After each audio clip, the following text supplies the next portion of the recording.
कहानी ख़त्म नहीं होगी मेरे जाने से, वो कहानी कोई और मेरी ज़बानी आपके सामने ज़रूर सुनाएगा।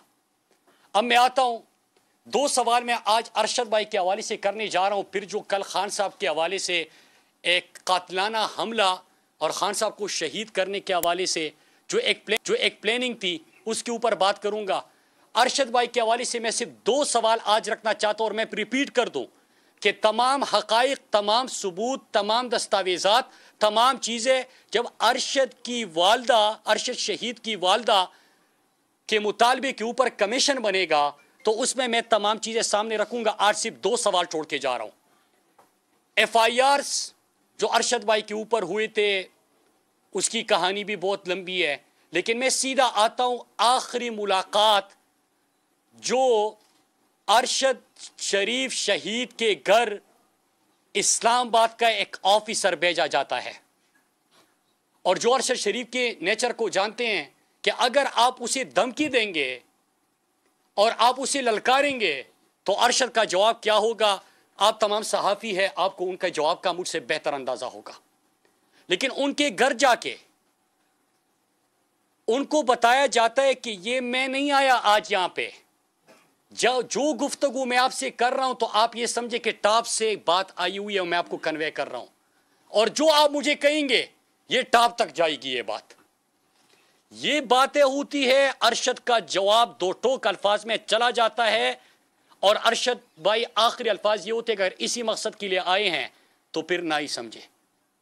उसके बाद अरशद शरीफ साहब को अपना नंबर चेंज करना पड़ता है और मखसूस इदारे के ऑफिसर्स के नंबर पहले ब्लॉक करते हैं और फिर उसके बाद वो मुल्क छोड़ने पे मजबूर हो जाते हैं। PTI के सीनियर रहनुमा मुराद सईद पेशावर में इस वक्त न्यूज़ कॉन्फ्रेंस कर रहे हैं और उन्होंने कहा कि इमरान खान से मुतालिक जो वाक़या गुज़िश्ता रोज़ पेश आया उस पर भी मैं बात करूंगा, लेकिन अभी अरशद शरीफ के कत्ल से मुतालिक वो कुछ बात कर रहे हैं और कह रहे हैं कि उनकी वालदा के मुतालबे पर कमीशन बनना चाहिए जो कि साफ शफाफ तहकीकात करे ताकि कातिलों का तयन हो सके। और आज अरशद शरीफ की वालदा इस सिलसिले में इस्लामाबाद हाई कोर्ट भी गई।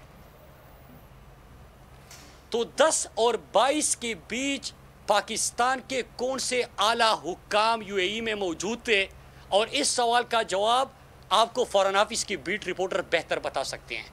कौन से आला हुक्काम दुबई में मौजूद थे और उसके साथ साथ किन आला हुक्काम की दुबई अथॉरिटी से कम्युनिकेशन हुई, ये आज सवाल मैं आपके ऊपर छोड़ रहा हूं।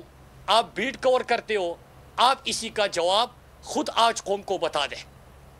और वो आला हुक्काम इतने ताकतवर कैसे हो गए कि UAE जैसे मुल्क पहले अरशद शरीफ साहब को 48 घंटे का टाइम देती है कि आपकी ज़िंदगी ख़तरे में है, आपको मारा जा सकता है। हम ये रिकमेंड नहीं करते कि आप पाकिस्तान जाए, बल्कि हम आपको कहते हैं कि 48 घंटे का टाइम दें, क्योंकि आप नाम और सहाफ़ी है, आप किसी और मुल्क चले जाए। और साथ में कुछ देर बाद दोबारा वो अथॉरिटीज़ वाले आते हैं, दुबई अथॉरिटीज़, और वो 48 घंटे का टाइम भी वापस लेते हैं और उनको कहते हैं कि जल्द अज जल्द आप यहाँ से वापस जाए। तो कौन इतना ताकतवर था कि दुबई जैसे मुल्क को, कोई आम मुल्क नहीं है कि हमारे मकरूज़ है, उनको मजबूर कर सकते हैं। और मैं आपको ये बताना चलूँ, इतना हिंट दे दूँ कि जब अरशद के पास दुबई अथॉरिटीज़ आ रहे थे तो अरशद ने मेरा नंबर मिलाया और मुझे कहा कि आपने कॉल बंद नहीं करनी ताकि आप गुफ्तगू सुन सके। अब मैं आता हूं कल वाली जो एक सानिया हुआ।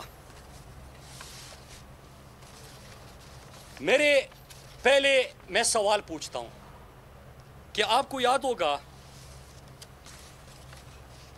कि कुछ अरसा पहले इमरान खान जब रिजीम चेंज ऑपरेशन हुआ, इमरान खान साहब ने अमेरिका को एब्सोल्युटली नॉट कहा, सहूलतकार भी मुयस्सर आए और आलाकार भी मुयस्सर आए।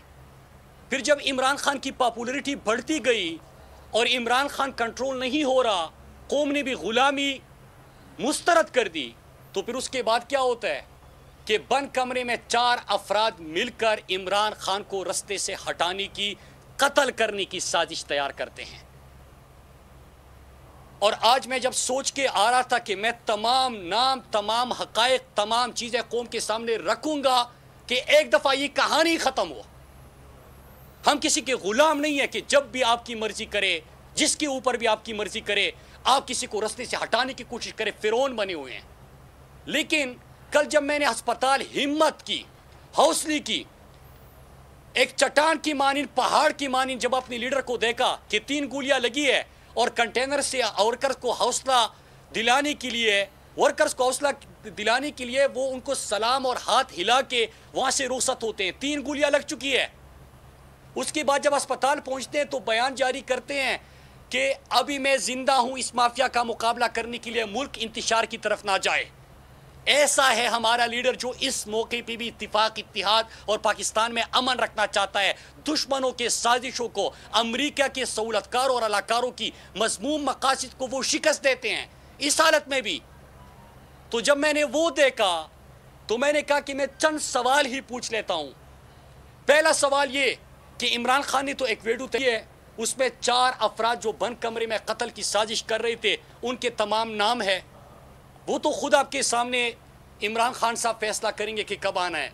लेकिन मैं सवाल पूछता हूं कि एक गैर मुल्की शख्स को गिरफ्तार किया गया था कुछ अरसे पहले, जिससे पाकिस्तान से किसी ने हायर किया था, एक ग्रोह का सरगना है इमरान खान को रास्ते से हटाने के लिए। वो शख्स गिरफ्तार हुआ।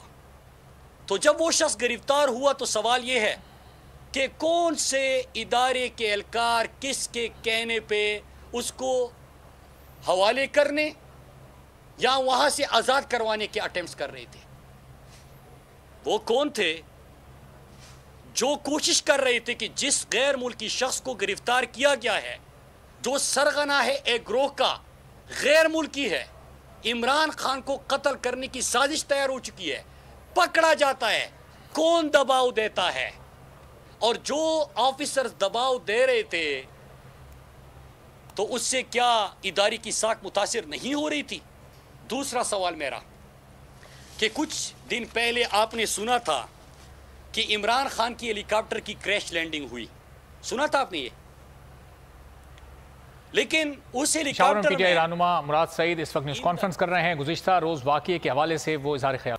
अहम खबर आपको दें, इमरान खान कातिलाना हमला केस की तहकीकात में